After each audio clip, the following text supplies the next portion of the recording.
दिक्कत कुछ नहीं है भाई। जय श्री राम का नारा देने पे अगर किसी को तकलीफ न हो, साथ आए, हमें क्या दिक्कत है। न ये भारत के साथ रहे, न कभी ये भारत की संस्कृति के साथ रहे, न कभी ये राम के साथ रहे, न रामायण के साथ रहे। आप बताइए, रामचरितमानस की इतनी सुंदर, सनातन की इतनी सुंदर पुस्तक जलाया कौन? समाजवादी पार्टी के महासचिव अखिलेश यादव जी के सामने जलाते, एक बार भी उसका विरोध क्यों? तो बता दें, रही बात भारतीय जनता पार्टी की, भारतीय जनता पार्टी की 4 सरकारें बर्खास्त की जाती हैं। भारत की जो पार्टी है, जनता की जो पार्टी है, भारतीय जनता पार्टी है, वो भारत की संस्कृति की पार्टी है, भारत के धरोहर को लेकर साथ चलने वाली पार्टी है। भारतीय जनता पार्टी के किसी भी नेता का आप बयान बताइए जो दूसरे धर्म को अपमानित करने का कार्य करे, लेकिन सनातन को अपमानित करने का सैकड़ों बयान आपके जिम्मेदार चैनल पर दिखाया गया। भाई अभी साधु सन्यासियों को क्या कहते हैं अखिलेश यादव जी? मंत और माफिया किसको कहते हैं? निश्चित तौर पे जो सनातन को नहीं मानता, अगर सनातन से चित्र करके अपने को जोड़ता है तो ये माना जाएगा कि यहाँ पे भी आप सनातन को चिढ़ाने का कार्य कर रहे हैं। जल्दी से, नहीं तो तो आप साहब अश्विनी मिश्रा जी हाथ में पोस्टर लेकर बैठे हुए, जो शंकर की नगरी काशी है वो तो खटकती है आपको। ठीक है, हर समय खटकती इसका मतलब यह है कि आपको हिंदू वोट बैंक में सेंध लगने का डर नहीं है। आप इसलिए आहत हैं, इसलिए परेशान हैं क्योंकि आपको लग रहा है कि हिंदू और सनातनी भावनाओं को ठेस पहुंचाने की कोशिश हो रही है और वो लोग कर रहे हैं जो कभी उसको मानते नहीं। ठीक है, बोलिए चंचल Yadav ji, 20 second sir. 10 second जी। अब देखिए, अब ये कह रहे थे शर्म आने की बात। अभी इनके एक मंत्री हैं गिरिराज सिंह जी, कहते हैं झटका मीट खाओ, और पितृपक्ष में झटका मीट खाते हैं। ये मुंह में राम बगल में छुरी वाले लोग हैं। ये जो है इनके ऊपर कहावत चरितार्थ होती है, और ये हमें कह रहे शर्म नहीं आती है। शर्म तो आपको आनी चाहिए सिंह साहब, आपके मंत्री के ऊपर आनी चाहिए। वो बताओ पितृपक्ष में कौन मीट खाता है? आप मुझे बताओ ना एसएन सिंह साहब, क्या बात करोगे? झांसेबाजी वाली बात करते हो आप। सुनो आप, और आप एक बार भी नहीं बोल पा रहे हो कि जब मोदी जी विश्वकर्मा भगवान बन जाते हैं, कभी शिव जी बन जाते हैं आसाराम बापू की तरह, कभी कृष्ण भगवान के अवतारी बन जाते हैं जैसे आसाराम बापू पहले बनते थे। आपको याद होगा? आपको याद है कि नहीं याद है? आपको शर्म नहीं आती है? आप हमें शर्म की बात कर रहे हो। शर्माना तो आपको चाहिए, सत्ता में आप बैठे हो। कभी भगवान विष्णु का अवतार बन जाते। खुद प्रधानमंत्री मोदी जी ने कहा है कि मैं नॉन बायोलॉजिकल हूं। आप क्या मानते हो? विद्यानाथ झा जी, मेरा इनसे सवाल है, क्या ये मोदी जी को नॉन बायोलॉजिकल मानते हैं? आप ये बताइए, ये जनता को बताइए आज रूप में ये वो लोग हैं केवल झूठ बोलने का काम करते हैं, इनके पास कोई सही बातें नहीं रहती है। ये भगवान हनुमान जी को दलित कहते हैं, ये न जाने क्या क्या बोलते हैं। प्रभु श्री रामचंद्र जी के बारे में इनका एक मंत्री कहता है कि खाने से पैदा हो सकता है। चंचल जी, आप उनको ये सब कह के काउंटर तो कर सकते हैं, लेकिन सवाल ये है कि आज अगर ब्रह्मा विष्णु महेश बनकर राहुल, अखिलेश और तेजस्वी चुनाव में उतरना चाहते हैं तो क्या हिंदू वोट बैंक उनके पक्ष में हो जाएगा? और तुष्टीकरण के सहारे अभी तक जो पार्टियां या जो नेता चल रहे थे, उनको लग रहा है कि तुष्टीकरण वाला कार्ड फेल हो गया है, उसके जरिए सत्ता हासिल करना मुश्किल हो गया है, इसलिए हिंदू वोट बैंक में सेंध लगाना जरूरी है। अश्विनी मिश्रा जी, इसीलिए आप लोग ब्रह्मा विष्णु और महेश अपने नेताओं को बता रहे हैं। झा साहब, पहले तो भारतीय जनता पार्टी की बपौती नहीं है और ना ही वोट बैंक है हिंदू।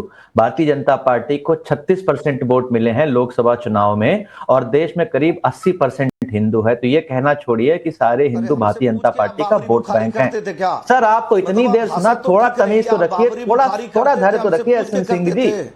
नहीं, आप भाषा तो मैंने आपको इतना सुना है, बपौती कर रहे हैं, पता नहीं आप उससे ज्यादा अपना लीजिए। ये तस्वीर देखिए, पूरे देश की जनता कह रही है कि आप चले जाइए अयोध्या में। ये तस्वीर देख लीजिए, ये मोदी जी आपके विष्णु अवतार में हैं। आप बताइए अयोध्या में जाने में कोई दिक्कत है? राम जी, आप राम भक्त चित्रण कर लेंगे लेकिन अयोध्या नहीं जाएंगे, कोई भी पूछेगा ना। अच्छा, आप राम भक्त हैं, आपसे हम एक सवाल पूछ रहे हैं राम के बारे में। आप बहुत बड़े राम भक्त हैं। राम के पिताजी दक्षिण में कुछ मानेंगे, चुनाव के समय किसी को मानेंगे, चुनाव के बाद किसी को मानेंगे। इतने बड़े राम भक्त हैं, असली गांधी, नकली गांधी, असली हिंदू, नकली हिंदू, असली भारतीय, नकली भारतीय, ये दो क्यों होने का कार्य करते हैं? आप तय तो कर लीजिए कि असली है कि नकली है, असली गांधी है कि नकली गांधी, असली भारतीय है कि नकली भारतीय, असली हिंदू है कि नकली ये तो मानिए, तो आप स्वीकारिए तो कि आप राम को मानते हैं कि नहीं मानते हैं। भाई आपके नेता कहते हैं हिंदू तो जाते हैं मंदिरों में लड़कियां छेड़ने के लिए,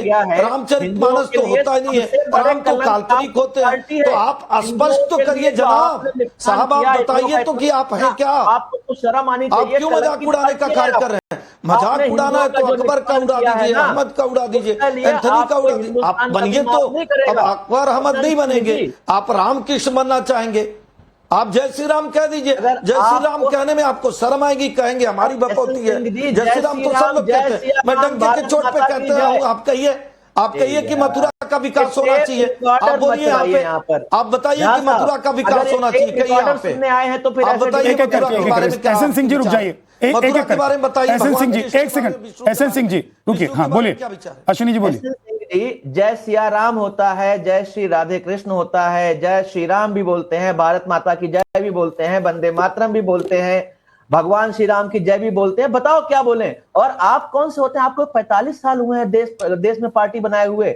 भगवान श्री राम हजारों साल से हैं, तो आप कोई ठेकेदार नहीं है भगवान श्री राम के। और अगर ठेकेदार हैं तो आप बताइए मुझे, मेरे सवाल का जवाब दीजिए। आप काउंटर शुरू कर दीजिए। झा साहब, भगवान श्री राम के पिता दशरथ थे, दशरथ जी के पिताजी का नाम बता दीजिए। आप मुझे बताइए दशरथ जी के पिताजी मैं तो बता दूंगा, नहीं आप मैं तो बता दूंगा एसएन सिंह जी से। लेकिन अश्विनी मिश्रा जी, भगवान राम के बहुत बड़े, अश्विनी मिश्रा जी, भगवान राम जी के बहुत मैं तो पूरी वंशावली आपको बता दूंगा। मैंने अयोध्या में इतना काम किया है, पूरी वंशावली बता दूंगा। लेकिन क्या आप लोग, अश्विनी मिश्रा जी मेरी एक बात सुनिए, आप दशरथ जी के पिताजी पर जा रहे हैं, लेकिन मुझे ये बताइए कि दशरथ जी के पिताजी पर आप जा रहे हैं, लेकिन दशरथ जी के बेटे को आप लोग मानने से इनकार करते रहे। उसके लिए आपने अपने वकील उतार दिए कोर्ट में।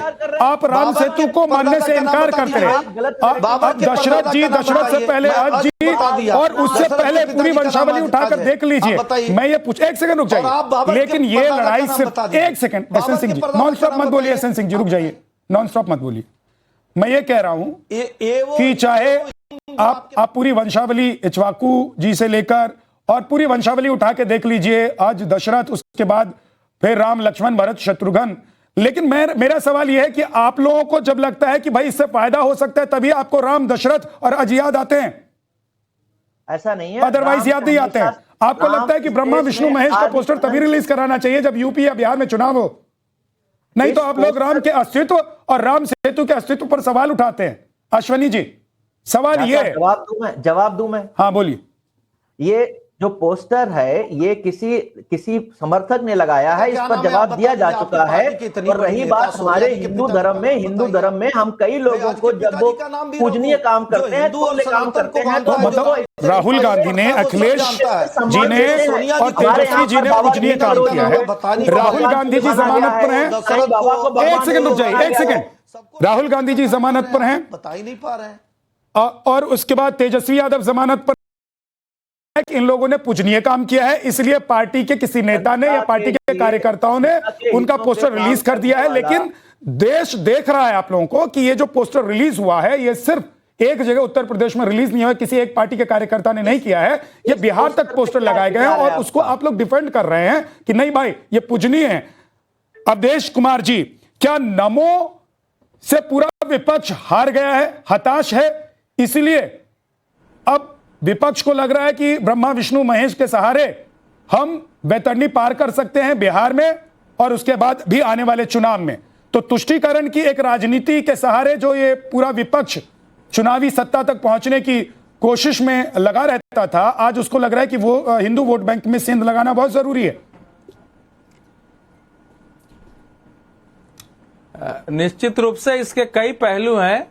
आपके डिबेट में आपने जो प्रश्न किया उससे ज्यादा मोदी जी ने ये कहा, मोदी जी ने ये कहा है, और एक पत्रकार के नाते मैंने तो कभी नहीं देखा कि मोदी जी ने स्वयं को कभी शिव, इंद्र या भगवान का अवतार कहा हो। पहले तो मैं उस इंटरव्यू को कोट करूंगा जिसके आधार पर ये सब कह रहे हैं कि उन्होंने अपने को नॉन बायोलॉजिकल यानी अवतार कहा था।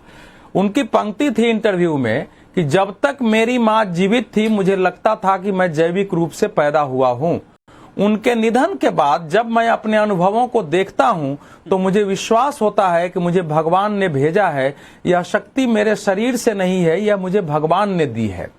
तो अब इसमें कहां है, मतलब ये शरीर हमारी है लेकिन ये शक्ति भगवान की दी हुई है। उनसे सवाल किया गया था कि इतना परिश्रम कैसे करते हैं, कैसे जगते हैं, कभी यहां देखते हैं। दूसरा एक आगे उन्होंने इंटरव्यू दिया, उसमें कहा था भाई मैं मनुष्य हूं, मनुष्य से गलतियां हो सकती हैं, कोई भी मनुष्य गलती कर सकता है, अगर भगवान हो, ईश्वर हो तो उनसे गलतियां नहीं हो सकती है।